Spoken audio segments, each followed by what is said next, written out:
Hi everyone, this is Rohit and I'm excited to have Naveen Mohan, who leads monetization at Otter.ai, and where he brings deep experience from Adobe and Loom, and he's got a ex- uh, degree in information systems from Carnegie Mellon and software engineering background. He combines data science expertise with product management. Welcome to the show, Naveen. Thank you, Rohit. Thank you for having me. Excited to chat more. Absolutely. You got a fascinating career. And, before we talk about, what you're doing at Auto, how did you get your start in, startups and product management? What got you excited in all this? I think I've been interested in startups and building products for a very long time, even in undergrad. Was always looking for ways to get real world experience, for the lack of a better word, and used to work with people on the side to build apps, Android apps, iOS apps, websites. And that's what got me interested more along moving from just purely focusing on the technical side of things to building and also naturally to startups and eventually always have wanted to start something on my own. So have been immersed in the ecosystem or trying to immerse myself in the ecosystem, especially over the last few years.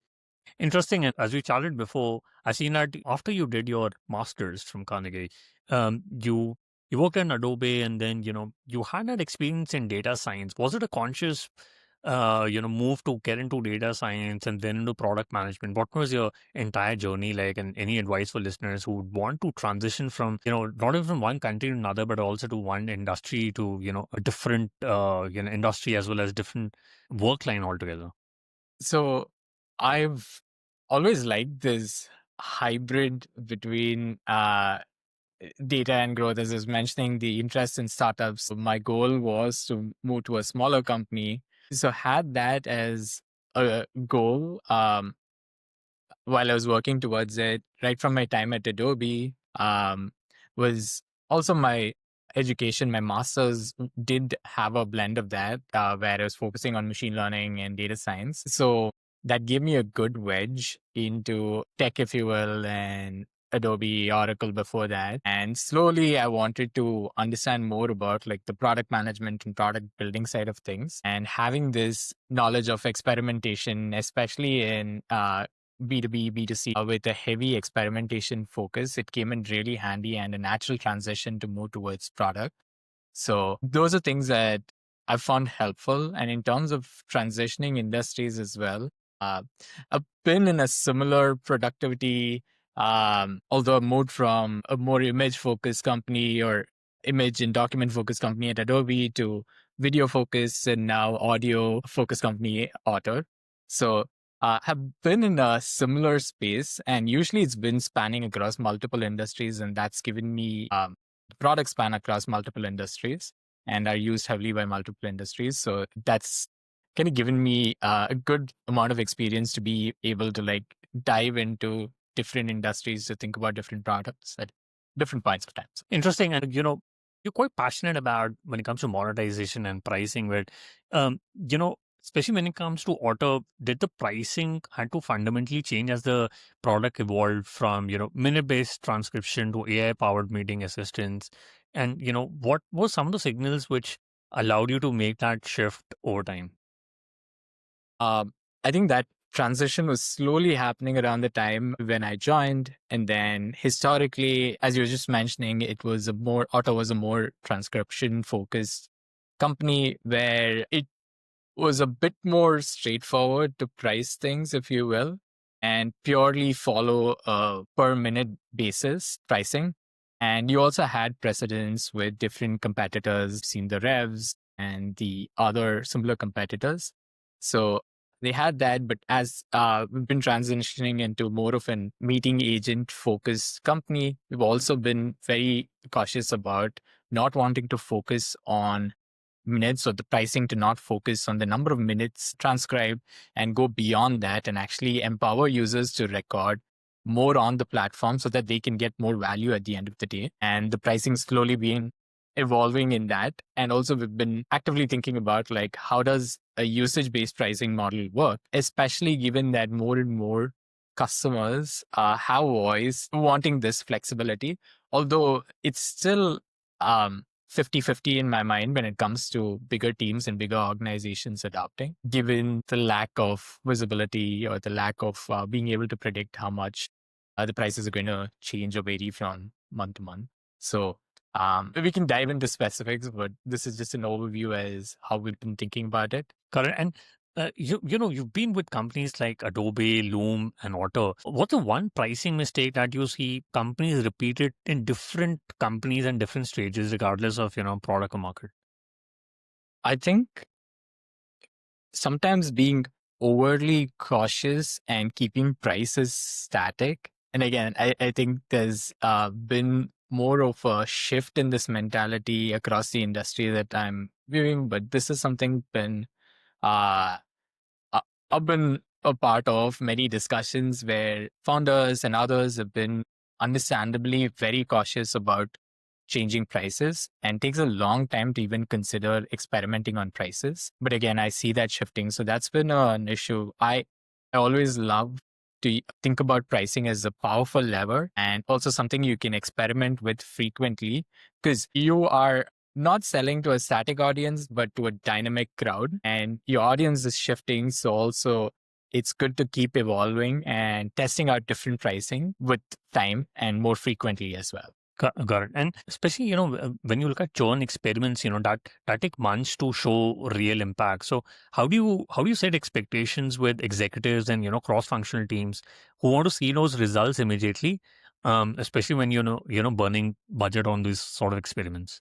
Sometimes it's having early quick wins helps, even in Hmm. churn. And it's also so you can also choose to experiment on some segments which are closer to churning or the subscription ending, which can get you results slightly quicker. There is with monetization, especially and something like subscriptions, you do have to spend a little bit more time to get the results. At least I've been lucky to work with founders and execs who understand that, who are pretty patient. Of course, they're always pushing and they'll always like the results yesterday. Something that's helped is, for example, with respect to churn, thinking about how do I start with the monthly customers, or even if you roll out an experiment to monthly and annual customers, looking at the monthly cohorts. And also, you do have signals from early cancellations, meaning it's not that people come up on their subscription and cancel on the 29th day or the 30th day. People cancel throughout the month or across the different months, if you will. So looking at that, making sure you're comparing apples to apples becomes important, and looking at similar age of cohorts. That's been something that's been helpful. For example, you roll out a churn change, and then you look at month one retention, and then you can even evaluate after the first 2 weeks. You'll have a rolling cohort of people who have at least initiated cancels, if not who come up on their subscription end date.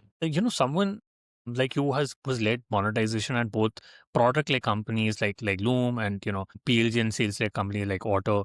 So where does monetization actually break down when you're trying to serve both sort of motions? As you work in Auto, which is I assume it's like a hybrid based model.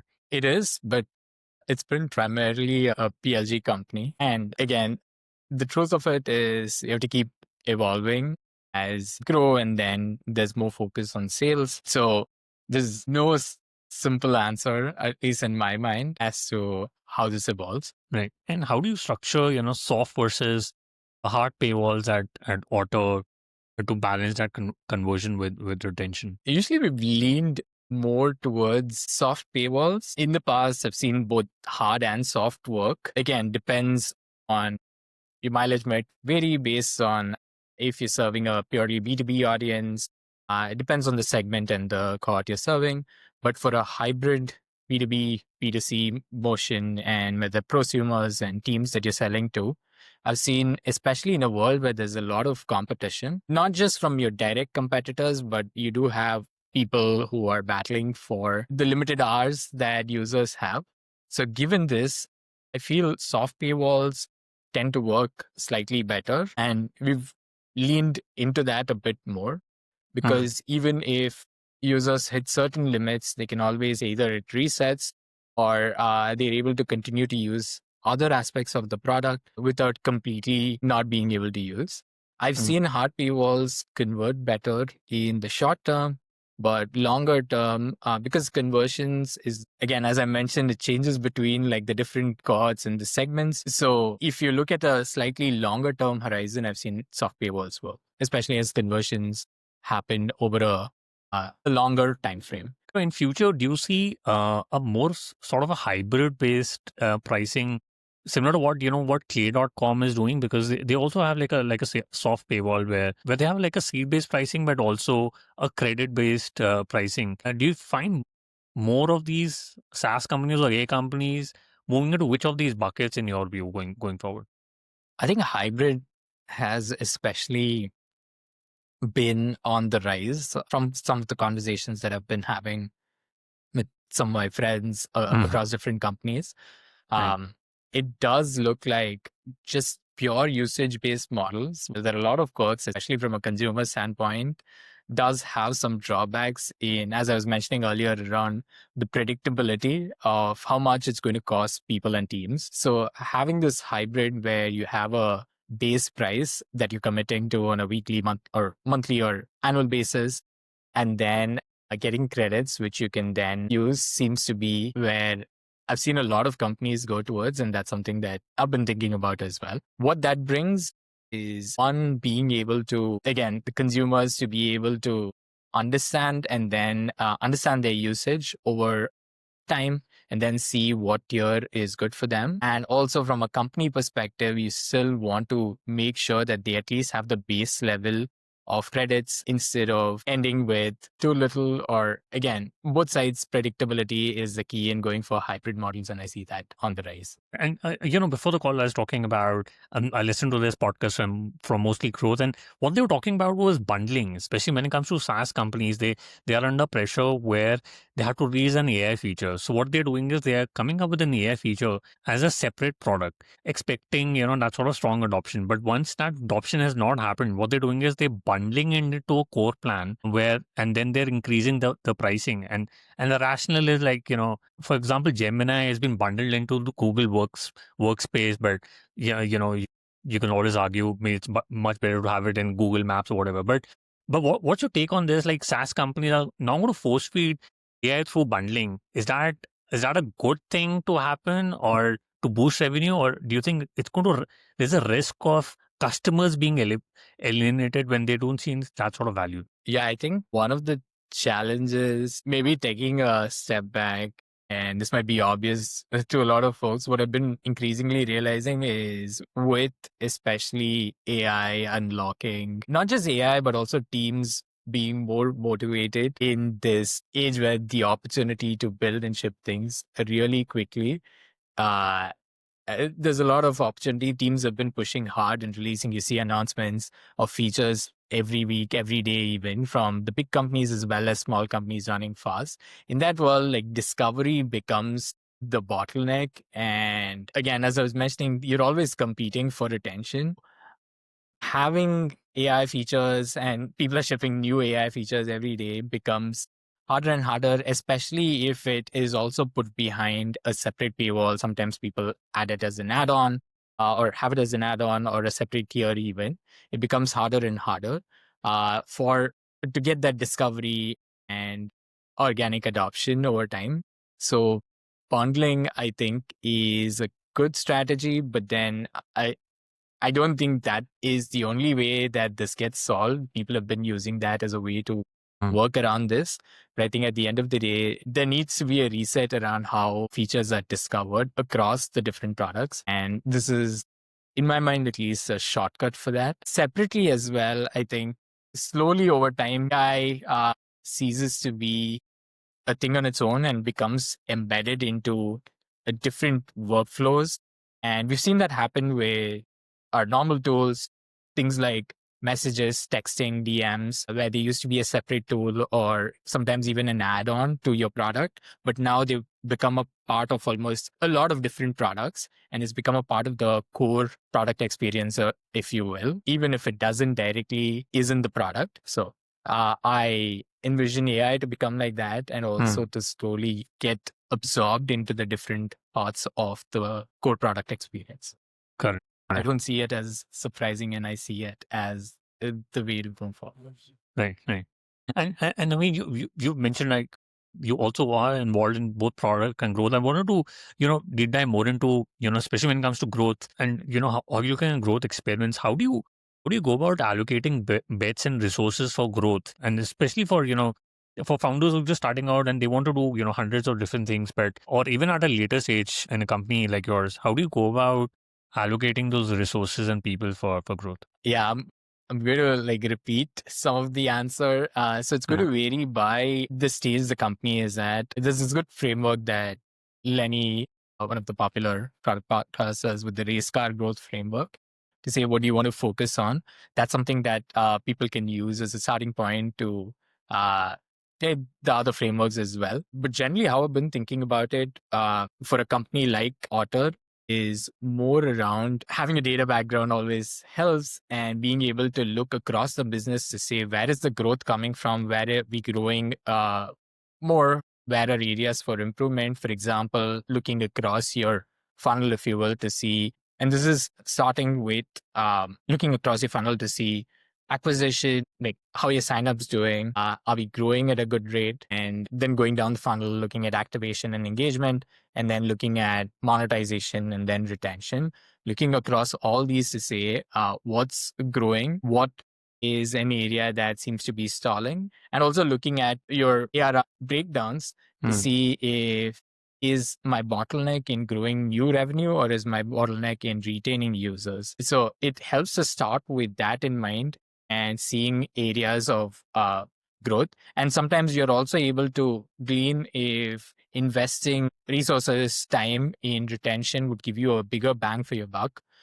If you're able to move it by 1%, right. for example, as opposed to new.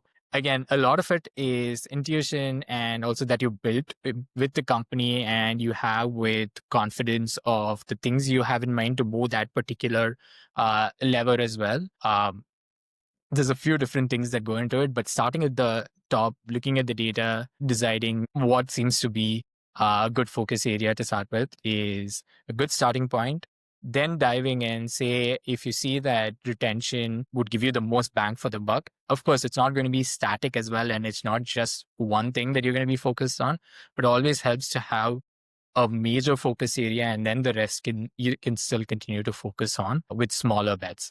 And then you can dive in and then pick one or two things to get more confidence or start with your highest confidence bets. And we can go into details around even within these areas. How do you think about what's the allocation strategy in terms of big bets versus smaller incremental bets? Yeah, no, I mean, I was interested to follow up on that because I mean, how do you go about? I mean, if you have figured out one channel which is really working out, but should you have like 3 or 4 channels just to be on the safe side? Like, for example, SEO may not be working for a company right now, right? But how do you go about deciding, how many number of different channels, and if you're taking up a new channel, for example, ChatGPT could be a distribution channel, right? But how much money and resources and time should be spent, and how do you go about growing that channel? So what are your thoughts on that? My take has always been to not spread too thin right from the beginning. So that would usually what it translates to is picking a few channels, maybe 3 or 4, and then again, closely keeping an eye on the data to see if you're maxing out the return on investment.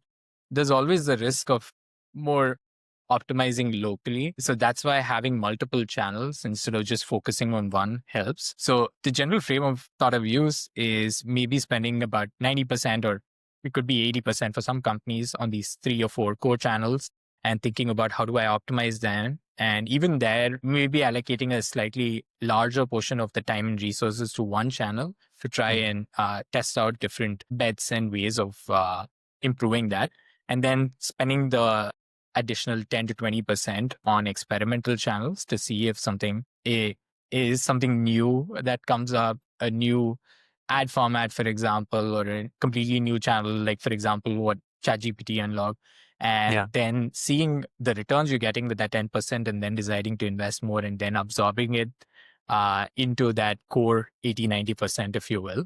And of course, you're going to have to then weigh each one, or say you have three, you're adding a fourth one, then you compare across these four to see what's growing. Also look at, LTV CAC ratios, payback periods, and then use that to then say, okay, I might have to deprioritize one of these four channels to focus on a newer channel which seems to be showing promise. Correct. And when it comes to key metrics, do you think LTV to CAC ratio is the most important metric, or would you say average revenue per user from that channel is more important? What would be the key metric for your team? I think I've usually leaned towards LTV CAC, but it's also important again to consider the position you're in. Sometimes payback periods and getting the cash flow up early, even at, if you sacrifice a bit of the LTV, and sometimes again, if you're constrained on cash, for example, or investments, then you do have to swing to using revenue, and also like how quickly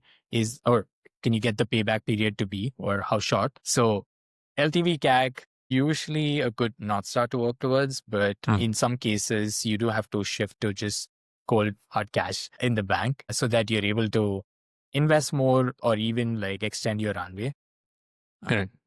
Correct. And when you're looking to hire for growth teams, what's been your strategy to hire for the best growth hires in your team? Again, some of this is bias, me having come from a data background as well and an experimentation background, especially in growth. I think being well versed with data experimentation and things like statistics is really helpful. Of course, also comes down to the company. Startups versus bigger companies would prioritize different things. So I think things that have worked well, or I've seen work well, is having a very strong data background, but also being very scrappy, because in most cases, in a lot of companies, you're pushed to be very scrappy, given you're either constrained on resources or time, or both, like resources being like money and engineering support. So people who are really scrappy and can dive into the data to identify the next set of things, and also to even things like prioritization, it helps if you have that data or more quantitative mindset.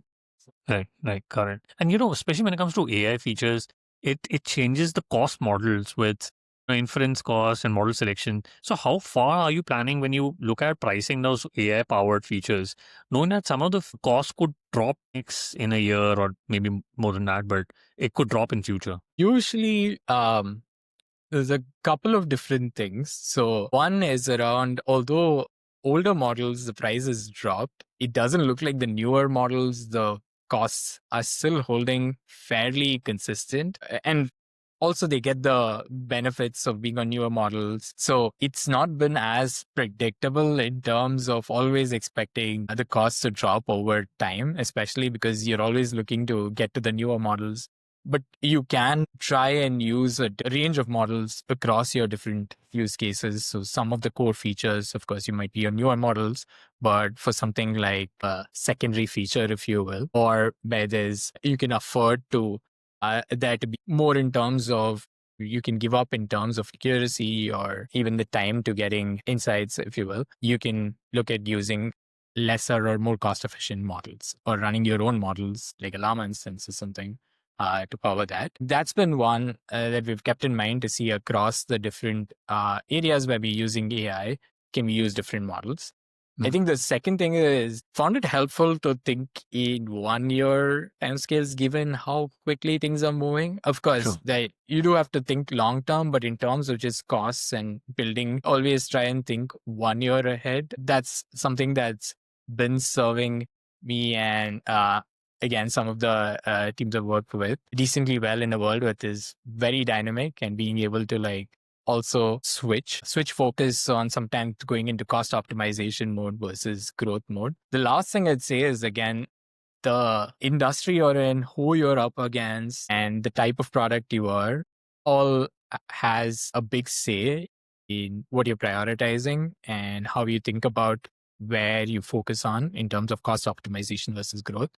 For example, if you're in a very competitive space where you have people eating away, or there's a risk of losing your market share, then being very like cost efficient is not going to help you if you end up losing a bunch of your market share. So you need to be thoughtful about like, am I prioritizing growth and being conscious about I'm okay to take the hit on costs for a certain amount of time and losing on margins while I try and win the market or become a leader of the market. But once you're the leader of the market, then it's different. You have to maintain that leadership. And that's why you can start thinking more in terms of using a range of models, really being critical about what is actually going to make a difference. Is being on the newest models going to make a difference? And then seeing if you want to optimize costs and maybe use pricing also as a lever to say, okay, even if my costs are going out, can I charge more? Yeah. I know we touched on a few different things here. Yeah, yeah. No, absolutely. It does absolutely make sense with, especially, with so much of things happening in the AI world, we'll get to, hopefully, we can revisit another year's time and see, the cost of line. But you previously mentioned in one of your posts that pricing should evolve with the product. So how often do you think companies should actually be revisiting pricing? Uh, should there be like a timeline that they should look at it every 6 months to a year? And, is there any framework that you suggest? Usually, at least a quarterly check in to 6 months could be a good place to start. And also more frequently when it makes sense, because if you're shipping a lot in those 3 months or in that half, or if you've hardly shipped anything, but you could also be acquiring a different type of users or going after a different strategy. So taking that all into considerations, I've found that at least a quarterly check-in and also running as many experiments or committing to run as many experiments across the year is a good place to start. Again, comes down to the scale of company and the maturity of the company as well. You might not be able to test as frequently at the scale of Adobe, for example. But Right. at that point, you can also test on different markets, and you do have a whole suite of like upcoming products as well as established products. So you do have that. But for smaller companies, usually, at least thinking about it quarterly, checking in to see what have we shipped most recently and how is that changing our costs and profit margins. And then thinking about, do I need to test prices? Mm. Always helps. Correct. And yeah, just to follow up, maybe it's a very naive question, but do you think if you have like old customers or your early customers, should you look at increasing their pricing, or should you be loyal to them and keep the same pricing for them? Or especially with the old customers, should you look at experimenting with pricing for them? Usually, I've seen it work better, especially you're testing and trying to form or get to a decision on what's the right price. Right. Newer customers, it's better to test with newer customers. And then once you are more certain that that's the price you want to at least settle on for a while, going back and changing for old customers. And again, always helps to see how much of a benefit and factor in, like make assumptions around like that driving churn. And then if it's going to be revenue positive, if you roll it out to your old customers, always a helpful exercise before you dive in and like change it. But new experiments, mainly starting with newer customers. And then once you're more set on a price, thinking about from a revenue and a longer term perspective, does it make sense to go back and change prices historically and potentially drive a whole bunch of churn is something to be thoughtful about. But again, the other side of this is if you have passionate users who have been getting a lot of value, they usually have found it that they're more open to price increases than I've anticipated in the past, at least. Right. And since you worked in, different companies, when does monetization live in product versus finance versus growth? Or do you think, it should lie in each of these departments at different stages? I've I've usually seen it being a bit more uh, dynamic Mm. and faster to move in terms of, especially if you think about pricing and packaging, if it lies with the product team or growth team, and then product marketing, and then finance in that order, depends on the scale of the company. For example, it might make more sense for finance to be more heavily involved or to own pricing strategy in a company, Oracle or Adobe scale. As a smaller company, you want to be more nimble. And also, a lot of cases, the finance team might not be big, or they might not even have a dedicated finance team. Yeah. So I've seen that being part of growth and product works well. Right. Right. And as I mentioned before the call, I love using Loom. I still use Otter. But if you look at, in 2025, meeting assistant market is really getting crowded. And so how do you think about competitive pricing pressure when every competitor is also figuring out AI economics in real time, and you might have, bigger companies like ChatGPT and all, which could, add those features in. So how do you think about pricing when the market that you're working with gets more competitive? I think having that quarterly check-in or a regular check-in to check in a few different aspects. I think, as you mentioned, there's always your current competitors. Then you have an extended set of competitors, especially with AI enabling a lot more companies to add features easily. True. To always keep checking in to see what's their strategy been, and how has their pricing evolved, and keeping that in mind. That's one. The second thing that I've paid attention to is internal costs, to see how that's been trending, costs and margin, and keeping that in mind to say, okay, do we need to review it? Are we still doing well, healthy? So that's one. And then looking at your usage patterns as well, and the customer data to see, which is closely tied with the cost, to see how are they using it, how's the adoption been. And again, that also includes both usage in terms of how are they consuming and engagement in general, but also conversions, to say, okay, are they converting more at this price, and being able to say, also keep an eye on that. Is our conversions dropping? Has it been stable? Is there room to improve more based on some benchmarks, available benchmarks? So these are three things. And then, of course, also thinking long term, also having a positioning in the market in mind and working towards. You want to be like an exclusive product. Like, for example, one of the execs I work with had this really good analogy around, do you want to be a Tesla in the market, or do you want to be a lower end car? And then within that, you have different tiers. Yeah, I'm probably butchering that, but basically thinking about where in the market, how do you want to be perceived in the market, and also taking that into consideration. Do you want to be a luxury product? Do you want to be viewed as a cheap, quick, which brings its which brings its own set of issues. The last thing is also differentiation, and being mindful of how you are differentiating in terms of the value you provide, the features you provide, making sure, or thinking about, does it warrant a higher price compared to some of your competitors, or lower price? So just being realistic and thinking about these 4 or 5 different things is something to actively think about. Again, it's not a static market, so you're always like thinking about these things change, just keeping an eye and being ready to move quickly and test maybe lower or higher prices, either way. Interesting. And if you could go back and tell you also, when you started leading monetization at Loom, and now at Auto, what is it that you would tell yourself which would save you a lot of pain, since you worked in some really interesting and Ivy League companies?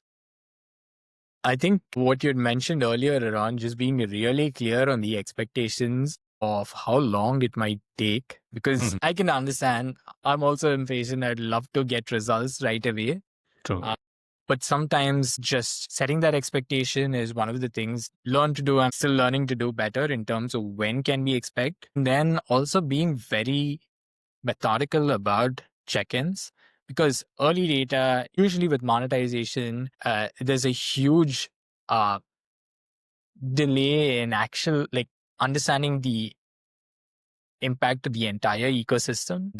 So having constant check-ins, maybe 1 month after you release or make a decision on, say, for example, pricing or a big feature or a churn reduction feature. So say you decide to give very aggressive promos as a part of your churn reduction or deflection flow, and early data might be amazing. You see like way less number of people canceling, but what happens once the promo expires? Do they still retain, or is it back to the same retention, right? And so given away a bunch for free. So taking that, and then you also take into account things like expansions and impact on that. For example, you might make a price change, you might see the immediate impact be positive in terms of, even though, so for example, you increase conversion to be like 20% when you increase prices by 10%, or decrease conversions more likely. And then from a net revenue perspective, it might still be positive.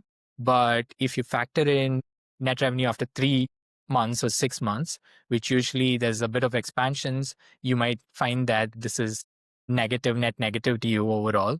So just having these check-ins have been helpful, which I'm getting the team to do more of now. And I quickly want to do the top three. What's your favorite business book? Uh, There's a lot of different ones, but one of the things that maybe more fresh in my mind is Alchemy by Rory Sutherland. I find that it works quite well with monetization and how people perceive products. And this concept of psychological moonshots is something that I've been trying to think more about, just not applying just to product, but across the board, across my life. So that's something that I found really helpful, but there's plenty others. No, thanks for sharing that. We're going to put that in show notes. And in fact, more than 400 episodes. This is a different book, referred by a guest. So definitely going to have a look and read it myself. But if you could go back in the time when you started your journey in product management, what is the one thing you would have focused on or done thing different? I think some of the things are similar in terms of just getting really crystal clear and vocal about setting expectations right from the beginning. And I think the second thing is not being afraid to take big swings. Again, it's not always easy when you're starting out as a new product manager, but once you establish some trust, just gaining more confidence. Sometimes the others see that you don't see it yourself. So that's something I keep telling myself, to push myself to take bigger swings and be confident even pitching bigger things. Correct. And do you have any favorite online tool, for example, Gmail, Slackroom, ChatGPT? Yeah. So ChatGPT, Perplexity, they've kind of been very helpful. They've been pretty obvious, but of late I've been using more of the prototyping tools, especially Magic Patterns and Lovable. I use that, and Anthropic's artifacts, the Claude artifacts, have also been fairly good to start complementing some of the PRDs. And it's also helped me think through science and articulate my thoughts a lot better, so that designers and others can understand me better as well. And also to catch some issues way ahead of time instead of catching it a few iterations down the lines. What's the best way people can reach out to you and know more about you and Otter? LinkedIn might be potentially the best way. And then Sure. they can always reach out to my connect in the show notes. Sure, we'll do that. Thank you so much for taking your time and speaking to us. I really enjoyed my conversation with you. Thank you, Rohit. It was a pleasure. I know we covered a lot of things. Yeah, thank you.